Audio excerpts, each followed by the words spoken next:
প্রযুক্তির দৌড়ে এগোচ্ছে বিশ্ব, তবে এর আড়ালে অনেক সময় চাপা পড়ে যায় মানবিকতা। অস্ট্রেলিয়ার ক্যাথরিন সুলিভানের কাহিনী যেন এই নির্মম সত্যের প্রতিচ্ছবি। যে ব্যাংকের প্রতি 25 বছর অনুগত্য, সেই ব্যাংকই শেষমেশ তাকে বিদায় জানালো আর তার জায়গায় নিল এক এআই চ্যাটবটকে।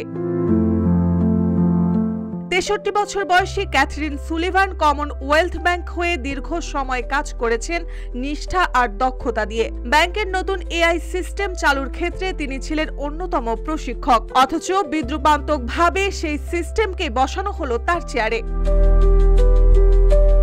অটোমেশনের এই বাস্তবতা শুধু চাকরি হারানোর গল্প নয়, এটি প্রশ্ন তোলে মানুষের মূল্য নিয়ে। যন্ত্র হয়তো স্ক্রিপ্ট লিখতে পারে, কিন্তু কখনোই মানুষের অনুভূতি, অভিজ্ঞতা আর সম্পর্ক গড়ার ক্ষমতা অর্জন করতে পারে না।